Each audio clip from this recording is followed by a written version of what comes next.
These are some of the things you'll need to get started so that you can warp the loom on your own. These are optional, but I find that these are probably really handy to have a weight and also an S-hook, and that's going to help weigh down your warp while you are winding on. A pair of scissors. You're going to need a lot of thread or really thin yarn to act as an extra set of hands. You'll need a pair of lease sticks that would be long enough for your warp. Rubber bands. You'll need threading hooks, one for the reed and also a threader for the eye heddles. It would be helpful to have clamps if you don't want to use yarn to hold the rattle in place. The rattle isn't in this scene here, but it is stored with the loom.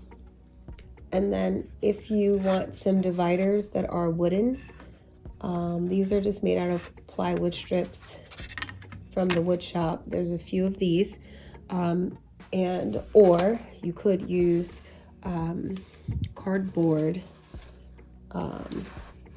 or corrugated cardboard if you have any. That will help keep your threads in order when you are winding them on the back beam.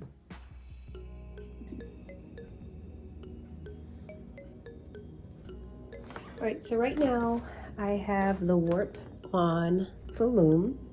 It's just lightly wrapped around the front beam. I have a weight and an S-hook sitting on the floor. I don't need it just yet, but I just have it sitting on the floor. So right now, what I want to do is take the warp and start winding and or attaching it towards the back of the loom. This method is called the back to front method. So you're basically working from the back of the loom and then making your way towards the front. So the order of operations is to have this warp attached to the back beam or behind the back beam onto the cloth beam in the back, and then to thread your yarn according to your pattern through the eye heddles, and then to thread it through the reed here, and then the yarn will be attached to the front of the loom through the apron rod that we have here in the front. So that's the order of operations. So first we want to make sure we move this towards the back, and how we do this is we would go ahead and remove the reed, and it is secured here. So we're going to take our screwdriver and loosen this up so that the top can come off and we can remove the reed. I'm gonna make sure this is fully a little more loose here. I can get this to slide up, and then we can remove this carefully. And I think the other one's not loose enough. All right, let's try that again. Okay. All right. And then when you remove this, you want to make sure you're supporting the reed so the reed doesn't just fall. So it'll fall forward or back. So we're gonna move this out of the way. And the reason why we're doing this is so we can get better access to the middle and back of the loom. So we're just gonna let that sit. Move these out of the way.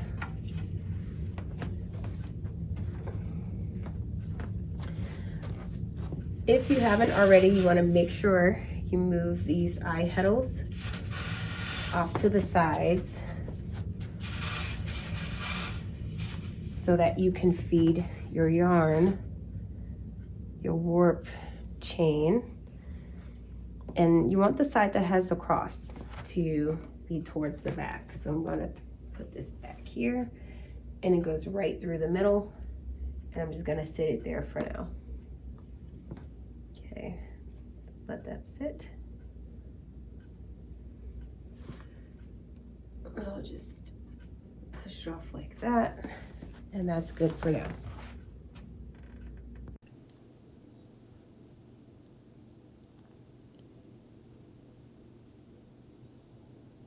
All right, so now we are at the back of the loom, and this is where we are going to use our rattle, and we're going to use these clamps to clamp the rattle to the back beam. The rattle is really helpful because it helps to spread the warp out evenly when it is time to wind the warp threads onto the cloth beam located below. So for now, we're just going to clamp it, and you do want to make sure it's really secure. So it is important to make sure the rattle is centered with your shafts or harnesses so that your warp is spread out and centered from the middle of the loom.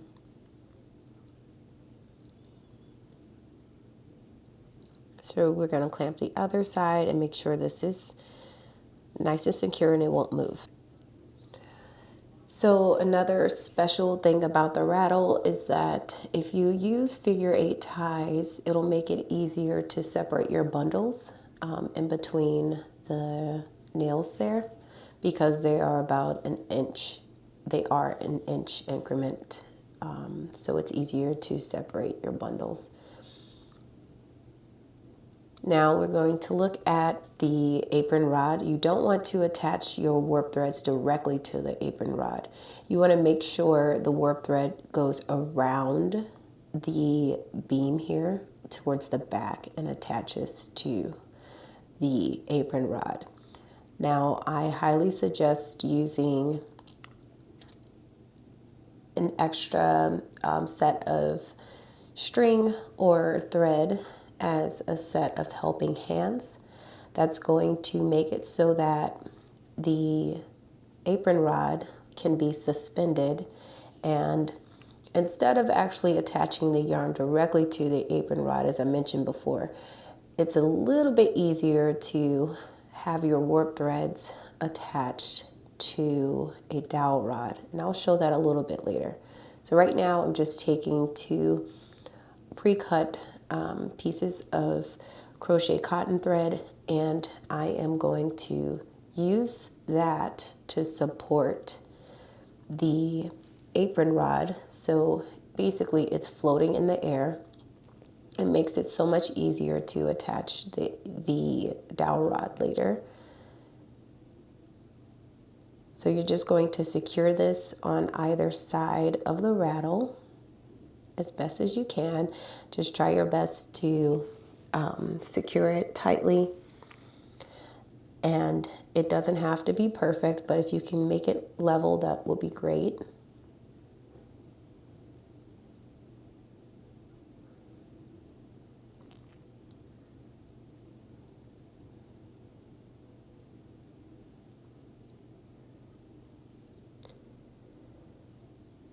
And then you can cut the excess off.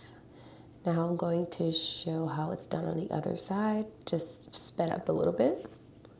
Make this process a little bit faster. So now it's suspended. From here, we're going to take the dowel rod that I mentioned earlier. And again, this dowel rod is a little bit easier to use when you're trying to attach your warp threads, because the apron rod has these extra strings you'd have to move in order to spread your warp evenly. It's a little fumbly to do. So if you have a spare dowel rod that's long enough for your warp or wide enough for your warp, that would be helpful to use instead. And then later on, we're going to attach the dowel rod securely to the apron rod below. So for now, we're just going to take our warp threads, and there are loops at the start from the cross end, and we're just going to thread those loops onto the dowel rod as shown. Now this doesn't have to be secured right away, but it does help to carefully place the dowel rod where we have the strings as helping hands. And if you can do that and your dowel rod is long enough, that will make things a little bit easier later. But if you can't, it's okay to just allow it to hang from the back, but the extra string can keep it from swinging all over the place while you're trying to organize things. So we're going to tighten that down later, but for now it's fine where it is. And so again, it's fine where it is. We're just going to leave it. The next thing we want to take a look at is our actual cross and where we have our butterfly ties. So we're going to start spreading apart where we have our butterfly ties, and then we're going to take our lease sticks. So you might have to adjust this dowel rod a little bit so you can get better access to your cross. And then you want to take and spread apart the warp so you can insert the lease sticks. All right, so here are the lease sticks, and one side is already attached, you can see there. Sometimes weavers will use stationary clips like for binders to put on the ends because it's a bit easier to attach and detach. But what we're working with is just the little pieces of the crochet cotton thread that I've been using this whole time. And the other side is open. So when you put your cross through, you're going to slide it between the lease sticks, and that keeps things nice and organized. And then after putting the yarn through, then we will tie it in a figure eight, similar to how it looks here. So you can kind of see that, hopefully. It's not a straight loop. It's just to keep everything nice and tidy. All right. So I'm going to find where my cross is on here, and it's kind of high up, which is okay because of my rod. I'm just going to lift it, and if this comes off the rod, we'll reposition it. All right, so one part of the cross is going to go on the, so let's sit this down. It's easier to see. Let's lift this up a bit. All right.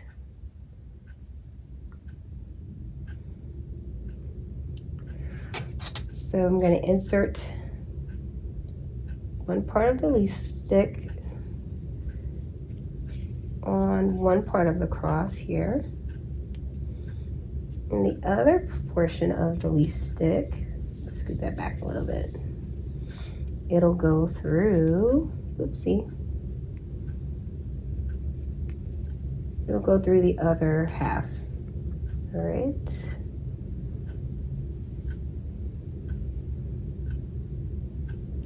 All right, so now that those are attached, or slip those through, then you can take the remaining yarn that's over here, and you can secure it. And you could set the lease sticks down. Just be careful not to drop them because it gets a little fumbly trying to do this with one hand.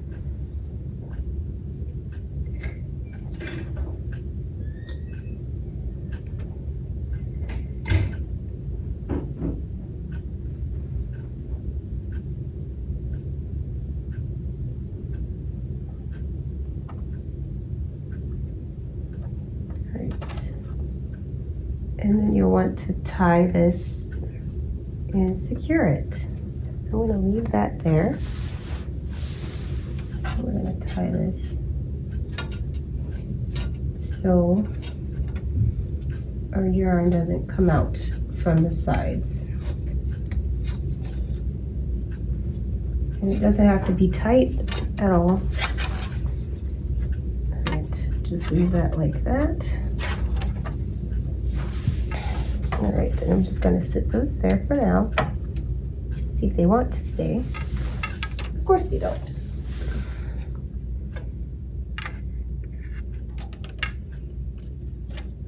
Okay, we'll just leave that like that. All right, so that's it for our lease sticks. Let's move these out of the way. All right, so here I am in the process of adding a set of helping hands, and you can see that I'm feeding the yarn behind the last shaft,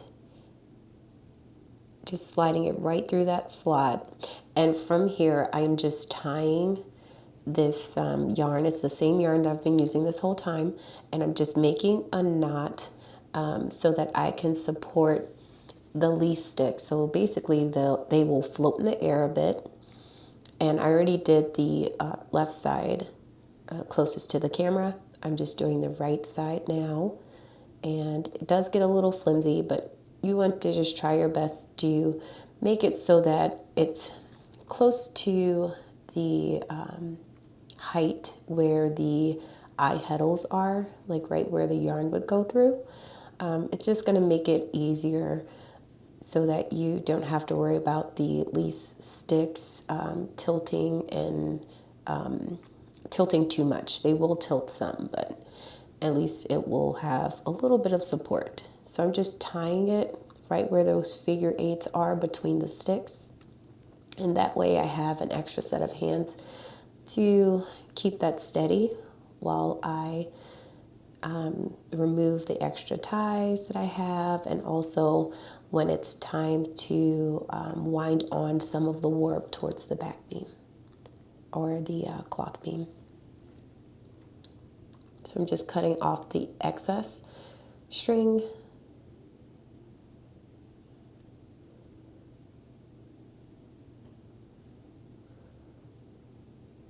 And now I'm just cutting the butterfly ties that are above the cross. So there are two above, and then there are two below the cross. So I'm just getting rid of those.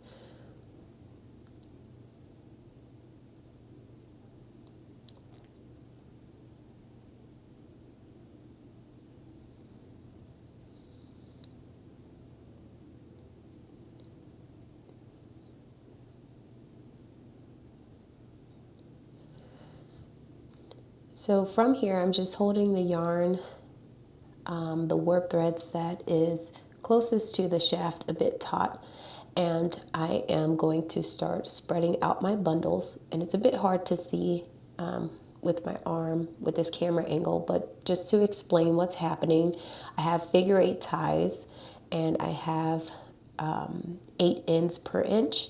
So for each figure eight tie, I have 8 strands of yarn that's going to be spread evenly from the center peg of the rattle that's closest to my torso. And I'm just going to spread out those bundles. So if you have figure eight ties, it's going to make this process much easier. And your warp is more than likely going to be much wider than mine. So this process might take some time. But just take your time to spread out your bundles in the 1 inch increments. And then it'll make things much easier to keep. It'll make your threads, your warp threads, evenly spaced for the wind on. After you have separated your bundles in between those 1 inch increments, then you can spread your warp on the dowel rod that is suspended in the back. So you just want to make sure you don't have anything crisscrossed or seemingly tangled back there. You want to make sure those loops aren't twisted. They shouldn't be, but it's possible that it might have happened. So you just want to make sure that everything is nice and even and flat.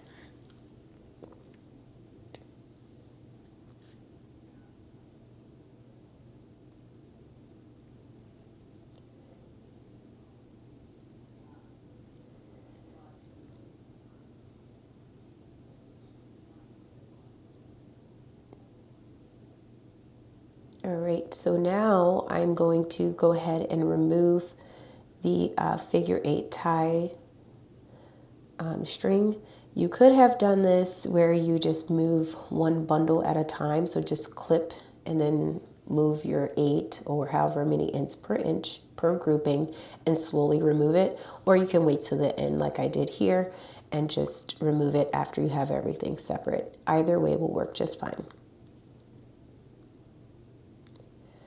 Now, once everything is spread and it's even on the dowel rod, you'll want to secure the dowel rod in an odd number of places. For my really thin warp here, I'm only going to secure it in 3 places. You just want to make sure, if you're using a really thin yarn like I am, that you wrap it a few times. In this clip, I could have wrapped it a few more times to make it a little more secure and tight, but you just want to make sure once you tie it that that dowel rod is nice and snug up against the apron rod.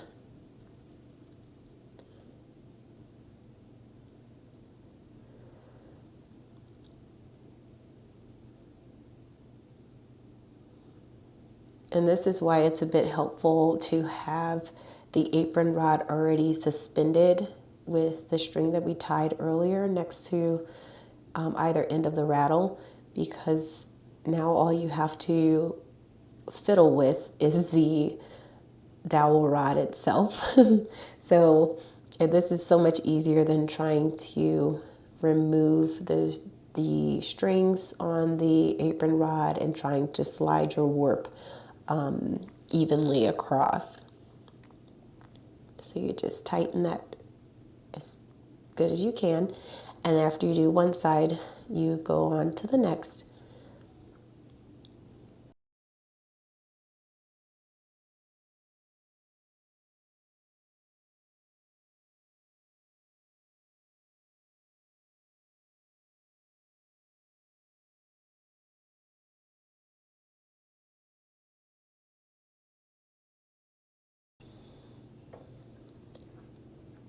All right, so now we can remove the set of helping hands that was holding on to the flat apron rod earlier, because we'll need to be able to wind on. So you just cut that right off.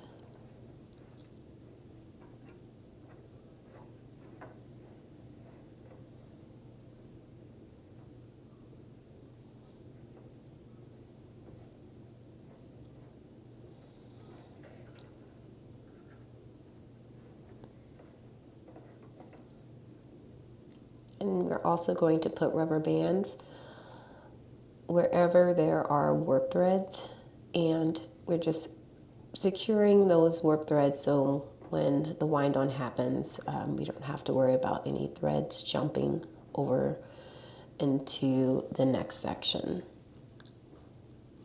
All right, now we have a choke tie here. If things are a little crazy, you can tug this a little bit to make sure your strands above the choke threads or the choke tie is actually nice and tidy. And this is where you'll have to release the brake and be able to wind on the warp.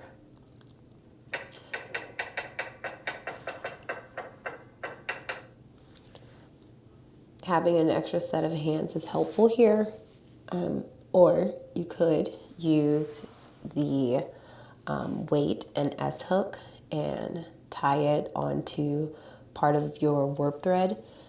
You just want to make sure you don't attach the S hook directly to your warp chain, it would just unravel your warp chain and not put any tension on your warp thread.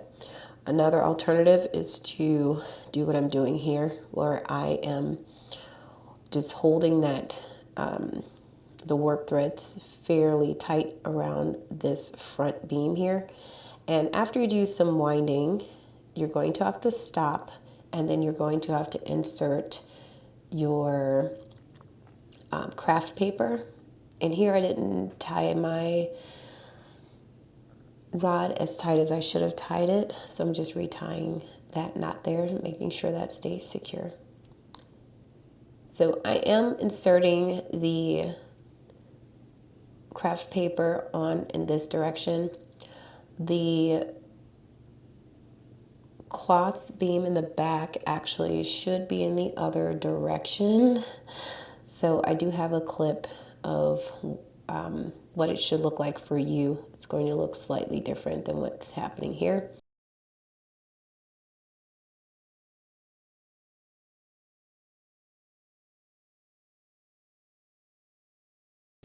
But the process is the same.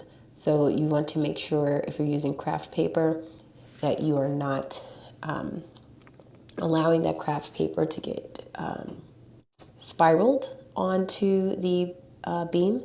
You want it to be as straight as possible.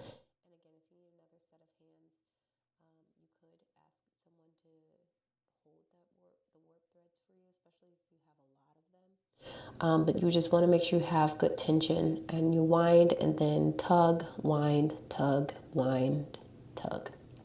So right now I'm just going to wrap up what I'm doing and allow the remaining warp threads to hang inside where these shafts are, because we're going to thread the eye heddles.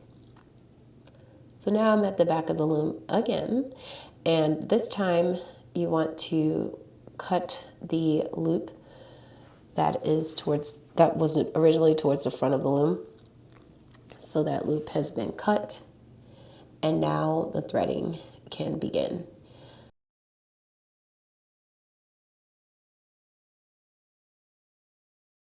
We're going to remove the front beam in order to get more access to our threads and not have to lean over it. So just remove the wing nuts and you're good to go. So you want to grab your first 4 threads if possible. So one hand just keeps those organized. The other hand will help pass them through the proper eye heddles. So you want to make sure you take extra care to organize which eye heddles you're going to place these threads through.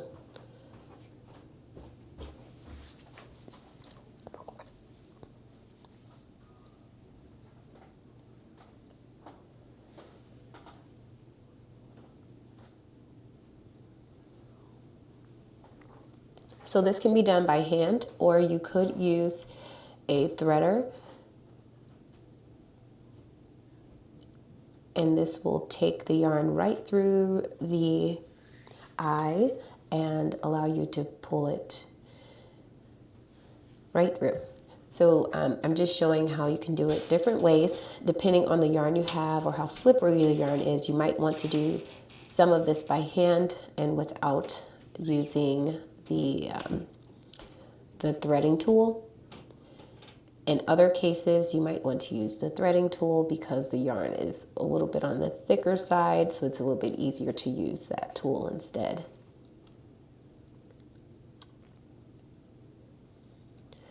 So this is where you want to make sure you don't cross your threads. You want to make sure, or your warp threads, you want to make sure you keep everything in order, and you're also feeding the yarn according to your pattern in the right eye heddles for the appropriate shafts. So you want to organize this. Now, I know it looks kind of funny, but one hand is doing the organizing of the eye threads, the other hand is making sure your threads aren't getting twisted or crossing over each other.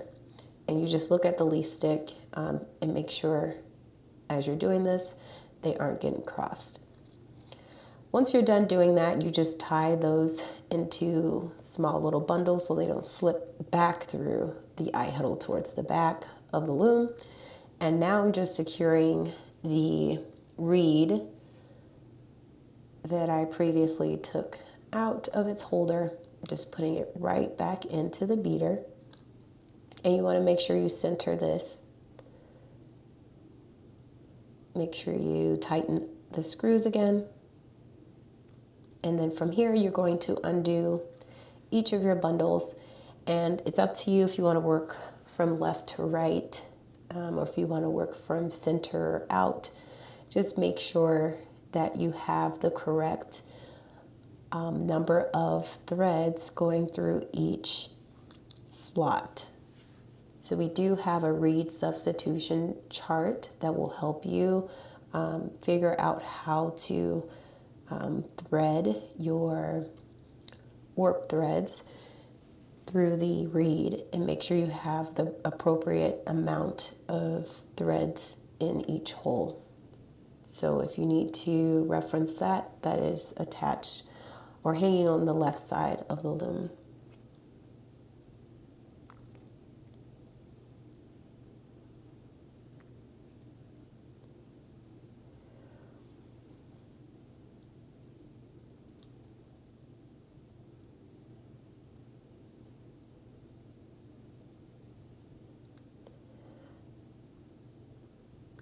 So if you find that you don't have enough or a lot of space for your yarn to hang, you can loosen the back beam and unwind some of your warp threads just to make sure you have enough of the yarn to come through the reed without it falling back out. After you've done your threading of the reed, you can put the front beam back on. And remember to put the wing nuts at the bottoms in order to secure them.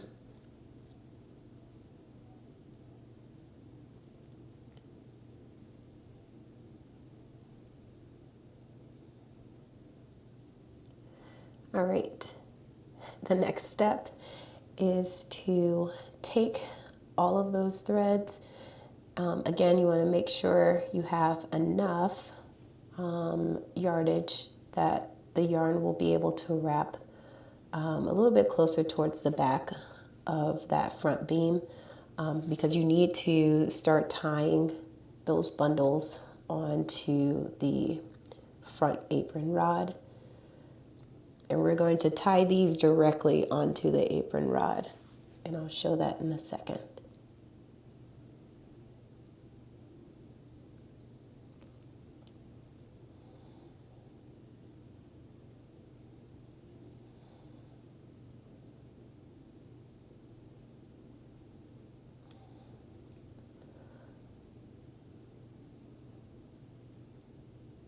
All right, so you'll want to pull up the cloth, and then you'll have the apron rod from the front a little bit closer to those threads.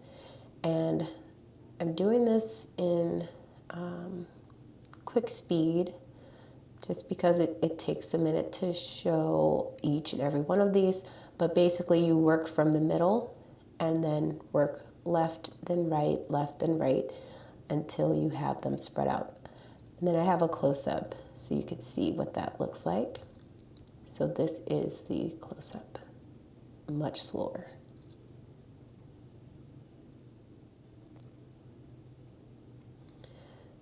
So you divide your warp threads into a small bundle. Yarn goes over the top of the apron rod towards the back, and then you're making a knot. And watch how I'm doing this knot. It makes it adjustable. So you tighten down here, lift it up if you need to make it a little tighter, and then pull snug. Now you might have to go back through the individual bundles to make sure they are all under the same tension. Now we can remove the extra helping hands for the lease stick bundle. And then you cut just one side of the strings. That's the figure 8 that's holding the lease sticks together, and then you slide that out.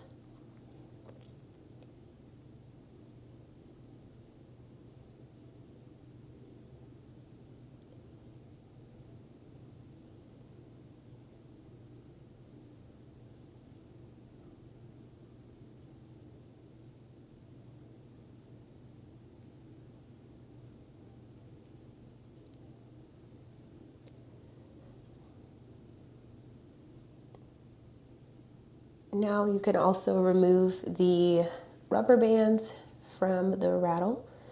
We're going to take the rattle off as well, but make sure you remove all of the tools, anything that you have on the shaft or harness. Take the clamps off from the rattle, and then you can slide the rattle forward towards the shafts, and then you can store that right underneath the loom and out of the way.